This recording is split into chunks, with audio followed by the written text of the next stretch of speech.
And we're back. It's time for Europe, everybody. We're here live with the playoffs. Llama Blaze, how are we feeling? Are we ready? Excited? Oh, we're ready. Pumped? Okay. Absolutely. Had some exciting Chinese action, and now we're going right into Oh Europe. yeah, this is China right here. We gotta look at China because They we're not doing China. Let's move on. Spoiler alert. Spoiler alert. Newbie and LGD have qualified out of China, but that's not what we're talking about today. Oh. We're talking about Europe. SEA. Oh yeah, Okay, let's talk yep. about SCA some. Okay, so SCA we got Fnatic and MVP Phoenix, two other wonderful teams who qualified, and then here we are. Just going around the globe Yeah, real yeah, quick. yeah. We're Magellan all over. It's too early in the morning to adventure any further. I'm glad we didn't go to America. I didn't have the energy for that. We're going to stick with Europe for now. Not get ahead of ourselves. It's going to be a CIS showdown today. Oh, we're geez, back, God. and we're done it. And, Around the globe. Well played. Just a quick John over to America. We But pulled a Shane. So CIS slaughter of a day. Yeah. Got 3 CIS teams. 2 are going home. 1 is going to China, though. So it should be good. We're just going to start things off with Vega versus Empire. Then we're going to go into the winner versus Team Spirit. And when I say start things off, I mean let's get right into the draft right now. So Excellent. we're not going to waste any time. Game 1, best of 3. Loser eliminated, winner versus Spirit for a shot. Well, at Shanghai. And we're going to see how things get started here. So Vega, they had a bit of a rocky showing yesterday against Team Spirit. They weren't. It was a 2-1 series, but the 2 games they lost were pretty one-sided. So we'll see what they kind of put together here. I think a lot of it was a kind of overall drafting and strategy that they kind of put together. And I think having a day to kind of look at those games, see what other teams are doing, they're going to kind of come back strong now. Vega does ban out the No Fear Spirit Breaker, though. We saw a lot of good plays out of that yesterday, and so I like that they bothered to ban it out. 5 seconds remaining. I concur. But Shane and I were actually like, you legit can ban Spirit Breaker against this team. It was that good.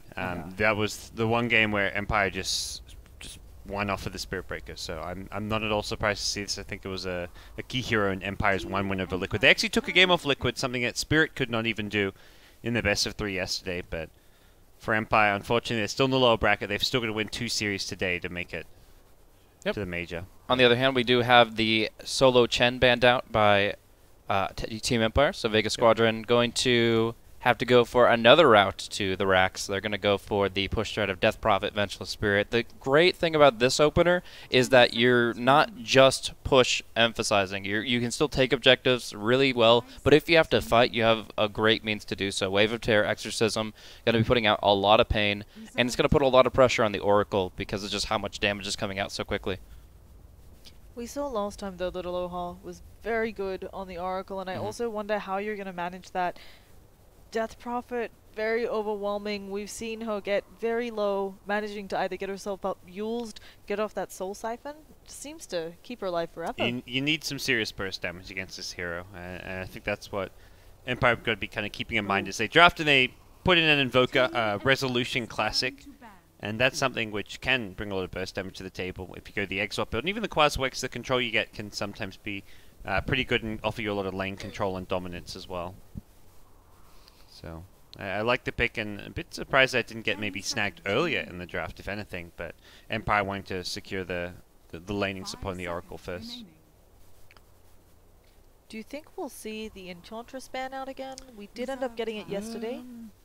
That was like towards the end of the series, I think, like after Funnick played it that one game. So I think it's less likely. I think it was a niche. I think it was very much a niche pick for Empire, where like they haven't played that much with the offline Enchantress, but Funnick was at least confident enough, and it fit that draft. So I also think that the 2 heroes they already have on the board are actually pretty good answers to Enchantress. If she's trying to stay back and play it like a sniper, then you can obviously have the Nether Swap to pull her into a bad position. Exorcism actually a really good spell against the Enchantress. Low armor and untouchable obviously won't affect the ladies. So just ulti on ulti, you're generally going to be able to see much more value from Vega's draft if the Enchantress came into play. That being said, there's obviously a lot of value in the pick just because of what you could do with the hard camp spawn towards the off lane. Untouchable is really annoying to deal with, and of course just getting a few quick impetuses out on the distant targets is going to do a lot of work. So in the end, it's actually going to be banned out by Vega. and Empire will not have that option. We'll go into a Bane pick though, so securing up their support duo now, and they do this in response to a lone druid coming out from Vega, so interesting to see if this is going to be an off-lane hero for Mag, something they run the safe lane for Pasha. I think the one time I've seen Vega run lone druid, it was played by Mag in the side lane. He may have had the safe lane solo, but unlike what we're seeing out of the American scene, this is not necessarily going to be like the safe lane free farmer for the team. It may be something that gets a bit less farm priority. I've always considered Bane a really good counterpick to Lone Druid. There's so many different aspects to the hero that make Lone Druid very unhappy, of course. Because he's reliant so heavily on attack speed, the Enfeeble is going to be doing that much more. Then, of course, getting control over the Lone Druid, just any kind of hard lockdown is really good since he moves so quickly. But one of my favorite things is, if it is an off-lane Lone Druid like you're talking about, is the Nightmare on the Bear early. Like, when you try to kind of Admiral Bulldog the creep wave and you try to jack it so that you're in a defensive position, you just Nightmare the Bear and the creeps lose aggro because he is an invulnerable target. So they just move right on by. And I think that's actually undervalued, but actually extremely impactful counter synergy. Ooh. And Tusk. fourth pick Tusk, not something, I mean, just different teams everywhere. Even in Europe, right, Liquid always grabs this one first, but I guess Vega leaving it till last. Something interesting I do find here for Empire. Normally, you say you love having the Bane, you can Nightmare someone up, get the easy Sunstrike off with Invoker. A little difficult here, just because there's probably going to be a tri-lane where you can easily transfer the Nightmare, and then for Lone Druid, he can swap it between himself and the Bear to dodge the Sunstrike. They may have to just try to go for the Death Prophet a lot, but it really depends on how these lanes end up, whether Venge and Tusk are roaming or not. So for Empire, probably looking to get some actual like team fight control, something like the Tusk pick. That was kind of like both teams kind of had that gap in their lineup. The Tusk just something that Vega will. They've got a few different. Like I've seen them play this on 3 different players, both supports as well as the offlane for Mag. So we'll see where it ends up. But for Vega, it's not necessarily like a comfort pick for them, but it very much fits the draft. Really good at kind of keeping and fits so well around Death Prophets, because the whole idea is you want to be able to burst down a Death Prophet so she doesn't get too much damage out of the Exorcism, but Snowball good at preventing that. Swap, same thing. So I think for Vega, having a defensive utility hero like Tusk is really valuable. Yeah, just going to be able to kite and reposition in the fights. It's going to make things very difficult. Figure you want to go for kind of an in-your-face hero. For the carry position, the Sven ban actually makes a lot of sense, because that's a hero that does a lot of direct physical damage, has the ability to initiate and get right up in there. But they're going to go with the Gyrocopter instead, as that's what the option allowed to them. And, of course, we're talking about Havos here. Yeah, I was actually thinking, like, when I first saw the Oracle and they were thinking about their second pick, I was like, oh, they probably just go Gyro plus Oracle in their first 2, but they end up getting it later on. And I guess for Vega, they were more worried about a Sven and what he can do paired up with an Oracle and just against the Death Prophet. The Warcry being very handy against the physical damage, and the burst damage of the Sven maybe being scaling a bit better into the later game. Yeah, and maybe Vega indicating here they want to group up early and push, don't want to have to deal with some rat from the Nature's Prophet, but also just a nice pickup. We've seen it being able to gank mid quite a bit. Can build into a fighting build or a split push, keep you on your toes. 10 seconds remaining. Yeah, the Funnick hero to come last for Empire. So does he play Magnus at all, Funnick? I feel like I think. Yeah. I don't think that's like a hero you think like, oh, he doesn't like. There's not many offlanes so you would say like, oh, they can't play Magnus. It's just like, it's more a team decision if you feel running Magnus in the offlane is viable, which he's kind of hard to run offlane just because he doesn't actually. I mean, he has skewer to escape, but he doesn't contest the lane very well. I just asked because I know Navi's answer to the Death Ball or a 5-man group up push lineup had been the Magnus that was very successful, but it is rough here. They have no one good to empower. I don't really know if you can.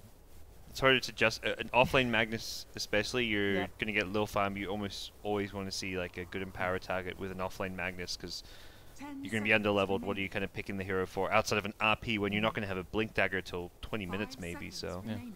Now, I want to note that there is still a Darkseer in the pool. It's not great in the sense that the illusions you create from Vega aren't that powerful, but you still get the clumping aspect for the Gyrocopter, potentially a Meteor combo from the Invoker, and just overall this hero can be run in so many different lineups and just be so consistent in what he gets out of the offlane. Yeah, it's something Funnick would be more than comfortable on as well, so it seems like a reasonable pickup for them on the Team Empire side, and they'll get to wait and see what Vega pick first. So Vega have their first grab, and Most likely looking for a Pasha safe laner, but they're something a bit less farm intensive, a bit more kind of tempo control, considering they've got the Lone Druid and Death Prophet already as cores. Yeah, when you're running Tricore, you can't just go for the next level of greed. It's really just going to be slowing down the game too much. But they're actually going to go a different route here. So well, it is kind of like something in the safe lane that's not too greedy, but something they'd already picked up. It's the Venge. So Dazzle going to be the support option, and now they've got two good defensive supports, both Tusk and Dazzle, to keep Death Prophet alive during the exorcism. I really like it. It's going to make... Normally you do expect Bane and Oracle, two heroes that can roam, smoke gank so easily. So much harder if the Dazzle can just TP in Shallow Grave, or the Tusk comes in with the Snowball. So. Yep. And for Empire, anything other that we like other than the docks here? Let's see. Other offlaners. Nick's still in the pool. Not great.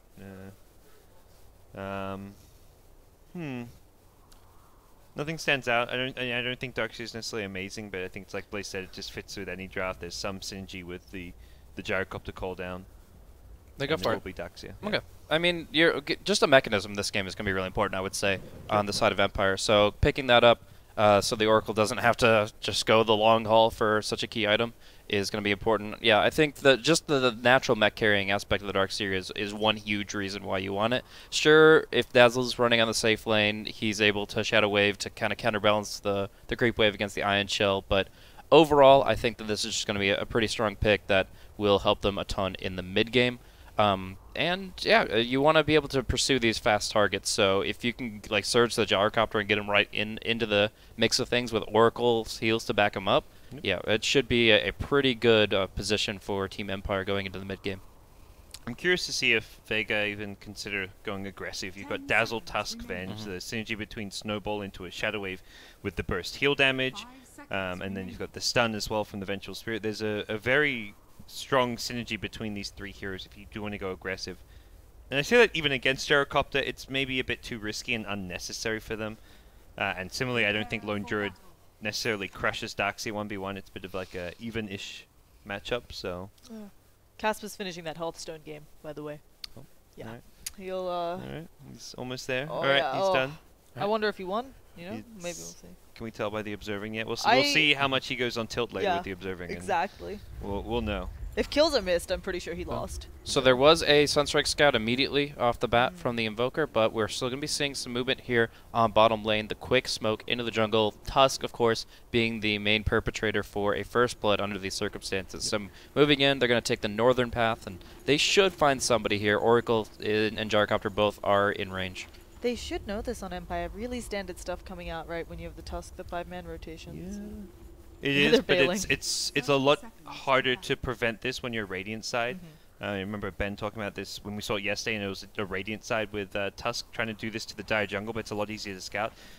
It's much harder to scout this because of the pathways through the Radiant Jungle being a lot harder to get vision of people before they're like you're almost always in range for a snowball when you get vision. Exactly. I feel like this is a really... Obviously, the Invoker has already picked up some Exhort, but I think it's a great game for Quaswex and the casual 2 points in Exhort. Yeah, I was thinking about that in the drafting phase, and I would argue for both. There's some value in the Wex for sure. Deafening Blast should be a really good spell against the Lone Druid, and yeah, the higher Wex is going to be the disarm factor there that I'm referencing. But I still think Exhort could definitely work in this setup. Like, if you can get some good vac call down walls and get some Exhort damage on top of it, you're going to be in a good spot. It's kind of the damage output and the pushing potential of the draft. If you're going Quaswex, I think you don't have the best ability to take towers and objectives here, which is maybe a bit of a concern for Empire. I think similarly, like when they get ganking, they may not have enough damage out unless Gyrocopter is the only has to be there for every kill once they get past 10 minutes. If it's a Quaswex Invoker, I feel it puts a lot of pressure on Havost. So I feel like having an Exo Invoker just means you can have Havost maybe having some time by himself farming as well. And there's just good synergy between the Nightmare into Sunstrike, so and even the Fortune's End into Sunstrike. So I think Exort may be slightly preferred for me, but we'll see. We'll see. So aggro trailing does come from Vega. They're going to give Lone Druid the 1v1 against Darkseid, which is not necessarily a Lone Druid favored matchup. I feel, depending on how you play that one, it can go either way. There's a lot of burst for Vega in this tri lane, and also Dazzle already has 4 denies. That's Really Okay. irritating for Oh, yeah. Vervost. I think he got the entirety of that wave there. Not feeling great. Mean stuff, but they're gonna just pull it back. And you're in this tri lane versus tri lane with a lane that wants levels to get ice shards plus snowball. Most importantly, then you just kind of look to chain pull, deny your own creeps. Yeah, and in mid, Death Prophet going. She's right up in Invoker's business. Yeah, I mean, he's probably going to the Exhort Wex early, so there's really nothing that he can do response. And of course, they know exactly where Empire supports are. They know that Oracle's chain pulling. They just saw the Bane, so yeah, there's really no threat. There's really no problem. Oh, Tusk does manage to snatch the rune. That's a nice rune too. Dire's top tower That's like ideal for him at this stage, so he can get that fast level 2. Oh, And, probably not a kill here, yeah. right? Just some. It's gonna be smacking. close. He's got no Yeah, he's spells. got actually the Brain Sap Okay, and yep. Sunstrike. Good first blood. Yep. That's where Tusk is wishing he was level 2. If he's level 2, he probably gets out of that one alive, just having a snowball. But unfortunately for Tusk there, not able to do so. And this is the aggro trialing, which is meant to kind of come out on top, but that X factor of the Sunstrike can make things more difficult for Vega. And that's one aspect with the Nature's Prophet ban is I feel that Vega, since they knew that they were going to be going for this aggro try by picking up the Dazzle instead of another core, they realized that if the Nature's Prophet can TP and turn it into a 4v3, that could create some real issues. So they tried to limit the global contribution of Empire, and yet here the Exhort Sunstrike is able to enable the first blood. Top lane, Darkseid just going to be doing some creep skipping, I imagine. Soul Ring pretty much already finished. Needs the courier though, it looks like, which is going to be the main issue there, just getting some time. Oh, next he got the Yeah, courier. he's he got had the delivered it, so recipe. yeah. There we go. Yeah, he gets it from the side shop. Vega gives him permission, like, okay, you ride him, it's fine. No, my Invoker bottle, it's been slowed. Oh yeah. Yep, We've I lost seen mid, that. I couldn't use the courier to get my bottle. We've seen that in this qualifier. You two joke, but we've seen a couple bottle Invoker invokers bottle, that okay. was not something that we're used to, and maybe not something that we all agreed with. It's like not a big gold investment. It's not something that's going to lose you a game, end of the day. Yeah. You can never look at a game and be like, man, if this Invoker didn't go bottle, this game would have been so much better. Like, I don't know. I imagine most people would say it's not the efficient or right item build for an Invoker, but ultimately it's not going to change too much. It's no Lincoln Sphere. Yeah, committing to a full Lincoln Sphere commitment on a carry, that's a big commitment. Yeah. So, Death Prophet having a great old time with the rune. She actually got the doubles and she picked it up, the old one up right before it spawned. And Invoker, oh yeah, is gonna Lucky be man. what you all killed. So big Sunstrikes gonna be coming out.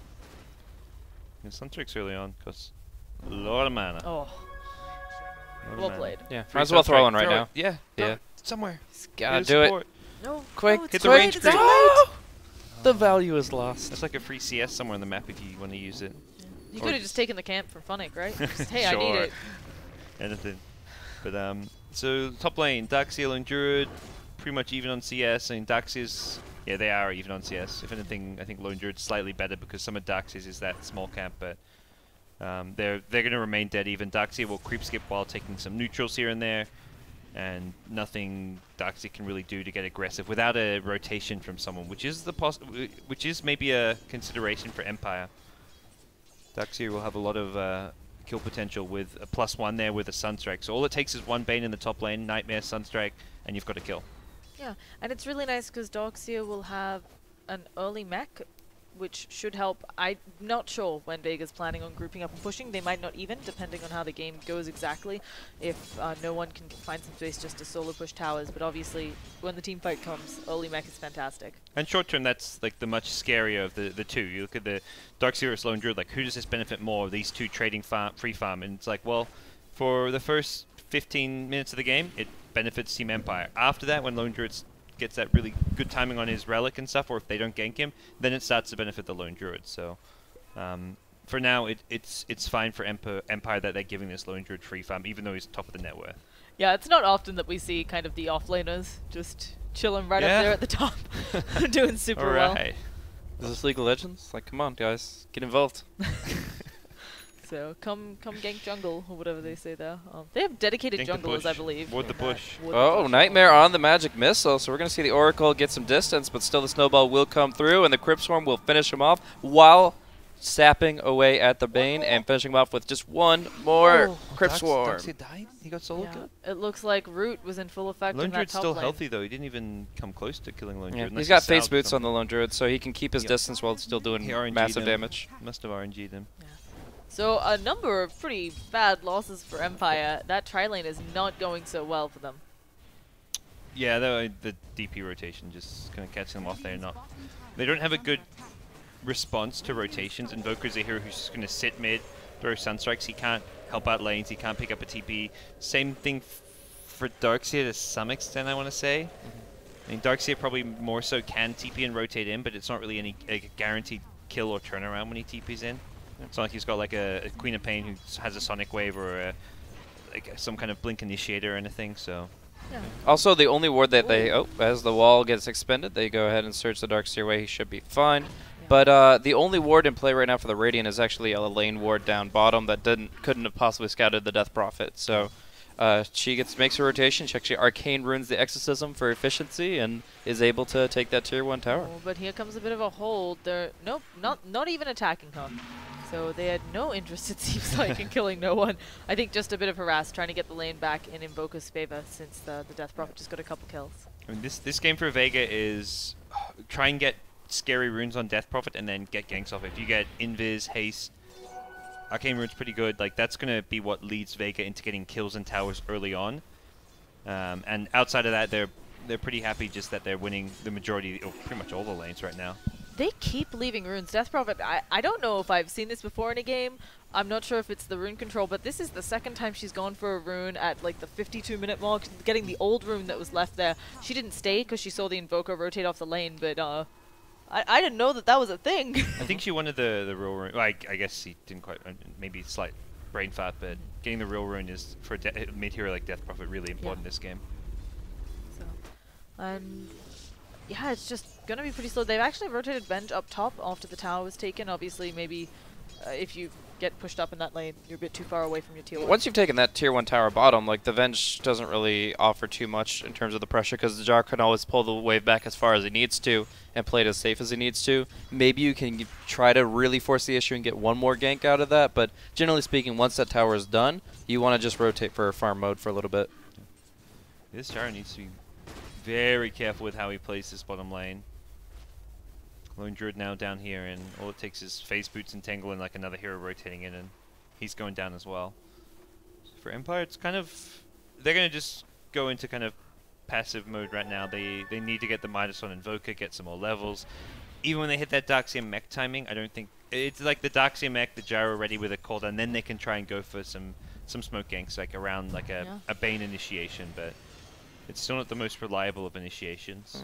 And just as you say it, the smoke and the mech do come out. I'm not sure I've seen Dox's skill build if he's put a point in vacuum yet. I don't think so. Actually, it does get one. Oh, he's level 8 as well. Yeah. So. I'll note, though, that this is a bootless build. You're never going to find that fast of a mechanism, especially when you die once. But getting the Soul Ring mech out without boots, he's still done some work, and he's probably going to survive just based on having a mech here. And TP coming in. Oh, he trying to drops the fight it box. and He's bait gonna it. kill them, I think. They've seen the mech. They're just like, God, can we fight this? No. Oh no, he gets moved on, but the Sunstrike does manage to hit. There's the cooldown, but the Soul Siphon, she just walks in on out of it and doing way more damage to her Boast. Crypt Swarm to finish it up. That Soul Siphon, we've discussed it to death, but that is a disgusting stuff. Mistakes were made. The Darkseid didn't even get the mech off. Didn't see the Crypt Swarm coming around the trees. He thought that he had that one in the bag. That he had outplayed them just by picking up the mech before the encounter. But instead, it is the Death Prophet who has the last laugh. Did he even run out of mana, possibly? No, he had it. I'm it. almost positive he could have used the mech, and it was just timing. He didn't see the Crypt Swarm until he was dead. Aloha, it looked like that was the case, because he was very much trying to like bait them in that 1v2 scenario. Here comes the Phase Boots using that false TP home. He wants to turn and go for the kills. He might be dead, though. At this point, Empire really need kills is the crazy thing here. They're trying to push the limit just because they realize how bad these lanes are going, how farm this Lone Druid and Death Prophet are getting, and Resolution's getting a lot on his Invoker. But he had a Fairy Fire, too. I think he could have used that and lived. He thought on the Darkseer? No, the Oracle he used his magic wand. He thought the double heal would be enough, but if he either TP'd home or just Fairy Fired himself, then that would have been him surviving. And he even used the Purifying Flames offensively rather than Yeah, exactly, kill himself. So he was trying to get greedy, go for the kill, but His promise was false. Speaking of greed, already a Midas up on the bear, but I think it makes a lot of sense. They're ahead. They're doing super well. He'd gotten that kill on the docks here. He didn't go Talon, right? He just has the Midas? No, I think it's just the believe so, Midas. yeah. Okay, because going Talon and Midas is kind of too much, but just going Midas is fine if you have that good of a start with a kill early. You've been seeing a lot of the Iron Talon on the NA Dota Lone Druid players, but going for the real man's Midas, not the poor man's Midas, this Lone Druid. Here we go, smoke coming out. 3-man rotation, no Gyrocopter here, but the Invoker, he's going to bring the damage with the Forge Spirits. Oh, but there's only a Dazzle here so far. And this is one of the clunky things about Empire's draft is that they haven't got anyone to catch. Yeah. They've got no guaranteed initiation. A Bane Nightmare, the catch range just isn't sufficient at this stage of the game. It's not like a Snowball or an Ice Shard. Yeah, and your Darkseer's not a Slidar. He's not rushing a Blink Dagger. Yeah. He'll get there eventually, and that'll solve the issue kind of, but it's going to take a really long time, and you want kills early. And that's been a few times we've seen Empire's lack of catch just really costing them, and then they're just wasting time a bit here. So Yeah. maybe Maybe transition to a push though. If the Darkseer was there to search the Bane, maybe then you got a pretty clear kill, but like he's just they're so focused like on too many things, and to be that Darkseer wants to be like pushing out a lane perhaps. I was going to say that this tower trade kind of interesting, but I didn't realize that Empire had actually managed to take bottom tower as well. So if they can get top, and oh goodness, Aloha Dawn's in a little bit of trouble. We can see taking quite the damage. We'll see where he ends up. Oh, a call down. It's going to manage to hit actually on 3, but there's the Soul Siphon. They need to do something about no one walks through the wall, putting her in the Snowball. The Fly Cannon is bouncing around, and is that just the end of the engagement? There's not much they can do. It was a really nice snowball backwards onto a creep. Yeah. Looked like for a second I was like, okay, snowball in. This is not necessarily going to be salvaged yet for Vega, but it was a backwards snowball and just gets Death Prophet out to safety. good mech there from the Darkseer, the 500 heal from the False Promise. Yeah, I was surprised Arco lived. yeah, like he had this massive fireball above his head. It's like, yeah, that sun is going to burst. And I was just watching them like keep on throwing spells, doing damage to him. It's like, okay, that's probably a dead Oracle. Oh, okay, Yeah. surprise, he's not dead. Purifying Flames obviously helped a bit, but it was definitely the mechanism Yeah, that saved him. yeah, 100%. So Yule's coming out from the Invoker and the Death Prophet at the same time. More catch. I mean, I think this is really important for Empire just because it gives them that initiation and pick off potential. I wouldn't be surprised to see Resolution get a fairly early Blink Dagger even. Maybe not right away after the Yules, but I think there needs to be a Blink Dagger in the mix for him. When do you kill the Fairy Fire? I just like, not necessarily about this game, but in general. Sometimes we see them in people's inventories quite late opinions. I think it's just simply when you need the item slot. That's, Yeah, I've that's all seen it comes you down sell to. it. I mean, it's fine.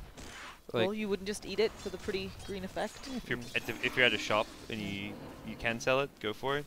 If you have full HP, if you don't have full HP, you just eat it, I guess. yeah, it's like whatever. It doesn't really matter. It's like Selling- people it's like- throw iron branches Yeah, everywhere. it's like the argument over like should you be Oh, I'm planting trees. putting your eating trees, or do you put that branch on the courier to take back to base so you can sell it? Like, who does that? I do Honestly. that, but You drop I know it. most people just drop it and leave it on the ground for the rest of the game. But Yeah. and then there's some players who will like pick them up on the courier, which is me. 'Cause If I'm like, you're personal pet peeve. if you're trying to sell iron branches and you miss a single last hit, you've actually lost gold. Yep. I don't miss last hits, Blaze. Oh. Let me Too tell good. you. Well, the ones I miss, it's not because I was putting branches on the courier. It was because I'm just shit. Happens to the best of us. This warding situation, there's kind of a dire jungle. The icons are over it right now, but there's one in the Radiant jungle for the dire, and then the Radiant have just one ward near mid. Am I seeing this right? It doesn't. Oh no, they have another one up on the high ground, so they've got some vision. But all in all, there's not a lot of people in the know. It feels like with the tower situation. Yeah. And a lot of tier 1s have already been taken off the map, so this does open up a lot more as far as rotations and gank possibilities. Wouldn't be surprised to see some smokes happen fairly soon.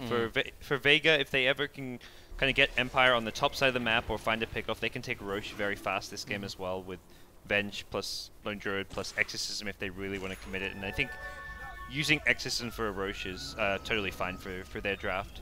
They're not in a rush to end things. They don't have to get a tower or a team fight with every Exorcism. This has been a relatively high-pressure game against Empire, but I'm still impressed that Aloha Dance is actually going to be finding his Ether Lens at like 200 gold, as long as he goes for the Disassemble and the Arcanes. Okay. And that's, I mean, that's such a great item on Oracle. Okay. Just with the long-range ultimate, like that can turn a fight so hard. I actually expect the Bane and maybe even the Dazzle to get one of those, but of course depending on form. It does feel like it might be a nice Glimmer Cape game as well for the heroes on actually both sides, but Vega. There's like no magic damage at all though. From Empire, on, there's some. yeah, but on yeah, Vega I think. For Vega, I could slightly consider, but I don't think you want any. You don't want it all on Empire. Yeah. So, but I think it might help. Always. Oh. It seems teams are struggling to fit Glimmer Capes into their itemization for supports nowadays with Aether Lens, and just the supports that are trendy. There's like I could got realistically nose, see 4 too. Ether Lens this game. So Oh yeah. Well, I can see if. Oh no! like right not there, you able could to have had a get it Fiend's off! Grip. Oh. Yeah, Bane definitely wants one. I think Venge is actually ridiculous. I think Bane and Venge are actually the best Aether Lenses. Oracle's is Even like on a carry decent. Venge? No. It's still, you know, Not even, no. Still- You cannot still argue viable. carry Veg. He's doing it's it. Aether Lens, man. Aether Lens is 8% damage on that swap, Blazed. Think about. Anyway, but back into serious land. What's on our? BOTs, Okay. not bad. Yeah, he was having some trouble, right? But obviously the Midas helping put the Invoker on there. I don't think he was ever having problems. He wasn't having any. That was the one lane which was going fine for Empire. It looked like it was going well for Vega just because Death Prophet was roaming, getting kills, and you were seeing more of the Death Prophet on the map. But realistically, Resolution was free farming away, having like just a grand old time. He just is. He's not a hero that's going to roam around the map. He's just sitting mid, farming, spamming Fort Spirits. Then he rotate bottom, pushed out the. He's been bringing down the towers here, so it's I think been a good thing he went for the Exalt build and for what it provides. Very nice Radiance timing, though. I think this is going to be probably the difference maker here. We talk about like a lot of nice little items coming online here and there, just a nice little boost. Oracle gets a fast Aether, and obviously the Invoker's doing quite well, but Radiance on Lone Druid is such a game changer. This is still a tough game for the Bear. We talked about how Bane's good against the hero, Oracle's ridiculously good against the hero, Invoker, like you've got Ice Wall, Cold Snap. This is not an easy game to just put the Bear in front. Like if you're sieging, I feel like it's just the Exorcism is more your siege than the Bear, but I feel like before this Radiance pickup, Vega actually didn't have great ways to flash farm the map in general. Yeah. Like there's so many creep camps to take care of. You can right click them one creep at a time. You can crypt swarm them down. But in the end, you're not going to be able to maximize your efficiency unless you have something like this Radiance. yeah, and I think it's maybe the key thing around it is that it's not necessarily going to be like a let's 5-man down lanes because we have Radiance now. They'll try and instantly smoke up, take a fight, but sieging is not going to be just suddenly a possibility with Radiance. If anything, like trying to 5-man siege into a Darkseer plus Gyrocopter draft with an Exort Invoker is possibly kind of suicidal on their part. They're What the making pickoffs? There should be some kill action. Maybe one kill turns into a Roshan. Yeah, that's like probably what they're talking about right now. Bane in the danger zone. I believe it's daytime. They see you. Yule's up, and probably just dead. Not really much you can Okay. do. You get the info of what's Vegas doing. That was a defensive weave too. They were really ready for a full engagement in case it was not necessarily bait, but just something that Empire could respond Empire's to. ready to contest Roche though. They're already making the move here, and this is a really risky Roche contest for Empire. Oh, Sure. they're It's 4v5. They know what's going on, but Exorcism, Radiant Spare, this is just a really tough time to go, and the defensive weave also being primed for them. Yeah. Invoker's got one less spell. He just invoked. We're going They in. need to vacuum onto the cliff, and they don't get it. They control the Darkseer. Really nicely played.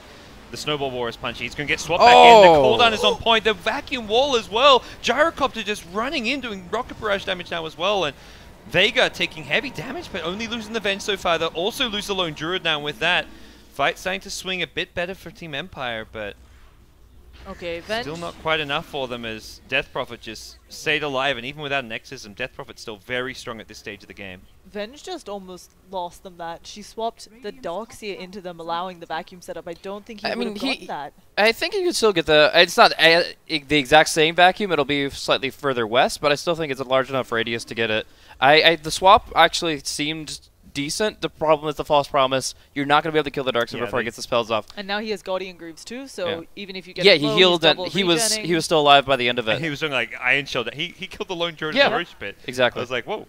Starks but still, yeah. I mean, it was right idea, I think. But yeah, you definitely understand where he's coming from with the play. But in the end, they still have the Aegis on the Death Prophet. They got the Roshan, and they even the kill score in that exchange. Death Prophet's about to hit Octarine Core as well, so things get scarier and scarier. That's Empire actually to huge. defend against, yeah. That item is so sick on this hero. Yeah.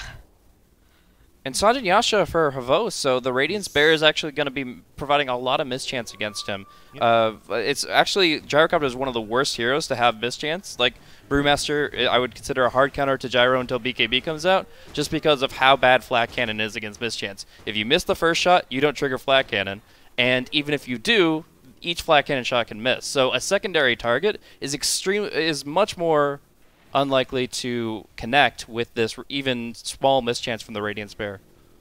The more you know. I did not know that. He also, this game is kind of weird. He might, That I'm Blink not sure. for Invoker coming out.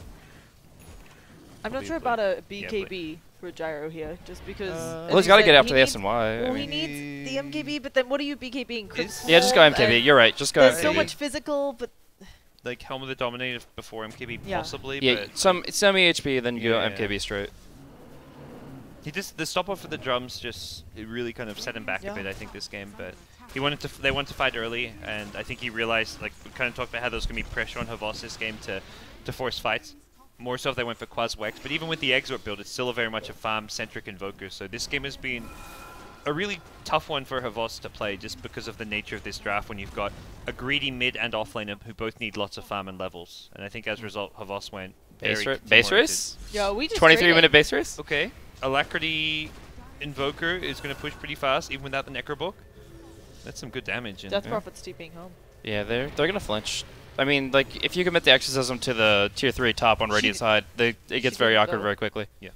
She didn't commit the exercise. Yeah, no, That's why I was exactly, but confused. it would have been a mistake too, because then Oh. like you're in this weird position where it's like I have Aegis and Octarine and Exorcism active, and they're just gonna walk away, and that's Yeah. 2 minutes off my Aegis. you need to make sure you commit Exorcism when a fight's guaranteed. Like, you need to get the initiation with Tusk or Event Swap. Mhm. So great play from Empire there, just trying to dragging out the time period. Obviously, there's no way they defend the top tier 2, so they get the most they can out of it, and then kind of reset the map. Yeah, but Tusk has his blink up. There's going to be a lot more saves, and the exorcism during that. Oh, it's always. Is she just soul siphoning a creep? Yep, to tank. That's cute. Guess it doesn't matter too much when you got that. Actually, how does Octarine? It doesn't affect the. It does now. Does? It didn't does now, before, okay. but the most recent patch helped it out. So CDO cooldown reduction does help out with charge-based abilities, which mostly is Death Prophet. Yeah. To be fair, like if you're getting your Octarine Core and your Ember Spirit, you got Or your problems. Sniper. So Invoker kind of pushing the bottom lane is going to find heroes coming his way, but they took a tier 2 tower. So it was a tier 1 and tier 2 mid for the tier 2 bottom. Again, similar trade to what happened mid, I feel, where Empire's okay with that. They were going to have to lose towers against the Aegis. They force them back by counter pushing, and they actually get some tower money of their own. So for Empire, it's, again, just buying time, and I would expect them to go for like a smoke as soon as Roche is about to wear off and try and win a fight, and not necessarily take the game off of it, but try and swing something back in their favor. Do you think they can actually win the subsequent team fights for Empire? Because I think that's the big question. They're not actually Sure, super sure, why behind. not? I but- mean, Execution, that's all it comes down to. They've got but how do you get that Death Prophet? Like that's so difficult, even without Aegis. Like this is Yule's Octarine Death Prophet, and I don't really feel like Empire has the answer to that. execution, guys. You've got to believe. Execute Just gonna really say hard. execution Um, and believing. No, it is tough because there's even a Venge swap, and yeah, it's a core Venge, but Venge will happily throw away her life if it's for the sake of the team. Poke at the bear. Poke Smoky oh, Bear okay. preventing forest fires, getting Yeah. out. I think the other thing that begins to get rough, Doxy will most likely look for a blink, and of course Invoker has one, but what if the bear's there, disabling it? Is So. Invoker going back for a very late Necrobook here? He's picked up a staff. Well, that could be like 8 things though. Well, he's already got Yule's. I mean, 4 staff. Do you still? Accept, I guess, is possible. Accept is the more likely. What?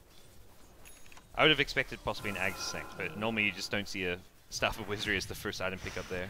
There's the Walrus Punch up, but immediately the Ghost Walk, and oh, they're dropping some sentries. They're gonna see. The healing's yep. quite a bit. Yeah, he'll be full. And the Just blink with the blink false away. promise Yeah. is a really kind of That's nice. stupid, I honestly. I don't. Yeah, I don't. It's good. It's one hero. It's what what Oracle's meant to do. It's an interesting interaction, to say the least. Yeah. I I mean, if TA can do it, then Oracle should be able to make everyone else TA, you know? We're all Okay. TA. essentially. Except TA can't even always do it because If we were all TA, then the secret would be out, I think. It's problematic. That's true. I'm trying. What now, I can't Guts? be, I can't What be your now? level. Well. Okay, so BKB up on Veg.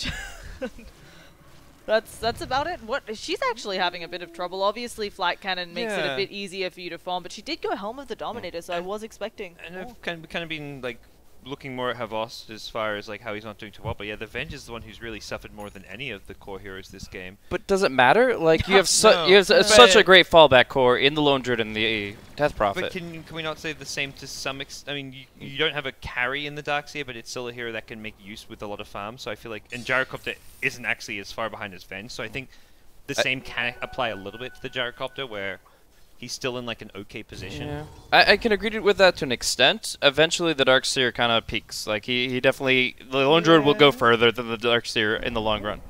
Okay. So I feel like getting these items up, Guardian Greed, Blink on the Darkseer. I don't think he really needs a BKB, so you look towards Shiva's Guard, maybe even in super late game mode a Refresher, and that's it. Well, Lone Druid works with 12 item slots. And we talked about how it's not like amazing game for the wall because you're not doing much with a Death Prophet or a Lone Druid illusion. It was a great game early yesterday where Swindle Melons had an Axe Refresher Oh, yep. against the Medusa draft. That was the 2-hour-long game. In the Yep. Oh, that'll do it. Well, it was very Jeez. close. At the Okay, end. so that's an interesting strategy of going for the tier 2 exorcism and still having so much time for the tier 3 because it's just how Yeah. friggin' quick And- you take that. And yeah, you'll know that to But come they'll back up. So in the end, Tier 2 for no Tier 2. Yeah, they finally got a Seems good. advantageous one. It felt like a lot of the others, Empire had been great Yeah. about trading. Shiva's up for Death Prophet. Yeah, and Darkseer obviously a bit behind, although I haven't seen if the Blink's up on him yet. He's got Blink, yeah. Okay. I actually have no idea how you kill Death Prophet if she has any backup at all. That's why I've been racking my brains for a while. Execution, guys. Execute. Execution. Execute harder. Yep. Yeah, there's also the trouble of course, these smoke ganks. If you try for them, they're going to understand on Vega. They'll see some people missing, although Death Prophet's a bit out now. Even if she's out, it takes so long to kill her. And even staying alive against the Death Prophet Exorcism is a big struggle. Yeah. You get locked in place by Ice Shard, Snowball, Venge, stuns and swaps and tangles. No. Yeah, these fights are going to be really difficult for Empire. It's so much riding on Funnick getting off a big vacuum wall. Oracle needs to land spells really well. The False Promise needs to be on point. And you cancel that Yule Scepter of Death Prophet with the Fortune's End. You know, everything needs to just kind of fit in nicely. It's possible, but That might actually be what they need to do, just because the whole I'm up in the air, Yeah. soul siphoning, and having my spirits attack you is very hard to counter. Yeah, it's one piece of the puzzle, but it's still a jigsaw. Do you think Darkseer is going a full staff? He's got picked up a Staff Wizardry. yeah. Possibly. It's really good against Tusk. Yep. Both Ice Shards and Snowball. Good Get against out of the the Spirit Siphon Siphon, range. yeah. You get entangled, you can still force yourself further away, a bit back to safety, so they definitely they've got 1 4 staff already on Oracle. I think this is a great 4 staff game. It's just a matter of how many and who can buy them. And if Darkseer is thinking this is going late game, he doesn't necessarily want to be 6 slotted with a 4 staff. There you go. And anyways, Forge Spirits or not, they got the weave for a little bit longer. Ice armor. Showing themselves. Oh, that ice armor is actually really good. This ogre is This- possessed. This is the fight. If Empire go in, and they are. Oh, they already got people dead. It's already a full stop down. They're going to drop the coal down. They don't manage to vacuum her up anywhere. And there it is, the Soul Siphon, the Exorcism, doing a lot of damage. That wall placement is so underwhelming for this Havos! team fight. And there, Havos taking a lot of damage. The Meatball does roll on through, but they're in a snowball now, pushing forwards. And the Exorcism Nice shots killing again. everyone. And Resolution going to try desperately to throw out a tornado, but he has to get on out. He's just going to push. I think that's Yep. the only thing he can do. That wall vacuum did not do nearly enough. Empire have been weighed, measured, and found wanting. Well, Yeah. So he's rat gonna time. try. Yeah, it was so hard for like anyone on the Empire side to do anything there. It was like, okay, you got to kind of blind call down the pit and hope for the best. Ooh. But Vega's positioning was they were ready for it already. They were split apart. They didn't let more than like the one hero in the pit get caught by it, the Death Prophet. They just locked everyone. They forced the fight after that using the ice shards. 2 consecutive ice shards just prevented Empire from backing off repositioning, and Yeah. Empire didn't even get close to kills. Like the Tornado Chaos Meteor drop from the Invoker was on like mostly BKB heroes at that point. Well, the BKB on the Venge, and everyone else is just so tanky. Who's the Helmet Dominator? Is that? Is it the Vengeful Spirits? Yeah, Venge has one, and yeah. Yeah, so like that ice armor is actually really solid from the Ogre as well. Like the effective HP of the Death Prophets through the roof. Even if Gyrocopter had 2 more items, I don't think that he could really DPS her down. This Gyro does not hit very hard. He's working on it, but unfortunately maybe not going to be there in time, and here comes the Exorcism. It's feeling like Empire are not going to have the damage needed to take down Death Prophet. At any stage of this game is the crazy thing. It's not just now. It's like you could give Gyrocopter an MKB and Butterfly right now, and I don't think this game would change. So it's hard to imagine a turnaround when that's the case. Ooh, they do throw out the Tornado. They've dropped the Meat Ball. Can they do anything to this Death Prophet? Tossed up in the air again. There's going to be an Ice Wall, but this, again, the wall from the docks here, it's not doing enough. Havost is going Look at in. that! He's taking a lot of damage. There's the They're all Exorcism walking heal. through. Oh. Soul Siphon not going to get the Bane, but they get the Rax. And Havost is down. They'll get the racks. They might even push somewhere else, force out that buyback. They actually just go for the range. Did they? Oh, they got the melee too. So. And Bane in trouble here. It looks like No Fear is going to go down. It was still to that like point. impressive to see that the hero, which you don't really you think of as being kind of useless playing from behind, do so much and get caught up and then still carry the game. So Empire go down in game 1, and it's do or die for them now. Vega up 1-0, best of 3. This is the low bracket. This is it. This is what it comes down to for the Shanghai Majors, and it's the CIS squad of Vega Squadron who are at the last major. They won ESL 1 New York. This is a team. I'm gonna have the big names of some of the Empire players, but they're more. They're like the more stable, consistent team as far as this tournament goes. I also feel like Empire had been doing a really good job in the earlier qualifier part. They'd started to perform very well compared to their consistency issues in the month before, but obviously having a rough go of it right now. So, Vega Squadron already kind of upsetting the current expectations. A lot of people thought that they couldn't do it, but here we are, 1-0 in their favor. Empire probably considering doing something about that Death Prophet in the next draft. Yeah, I mean, do you guys feel it's just all the Death Prophet? I feel like Empire themselves had some weak. Like, I kept seeing like when they tried to make moves, they couldn't do anything. Like I felt like it's about. I feel like more than anything, the Empire draft themselves was the problem, rather than the fact that the other team had Death Prophet. The Death Prophet was made to look like really powerful and strong by the nature of Empire having no catch and just no flow for their draft. Like they had Invoker and Darkseid together, both who needed a lot of farm for themselves. It put Havost in a position where he had to fight a ton, but he got pressured in lane, so he didn't get that really well-timed level 6 where he could just rotate as freely. He just kind of got locked to the bottom lane, so it felt like all Empire cores were locked to their lanes and they couldn't make any rotations. Absolutely.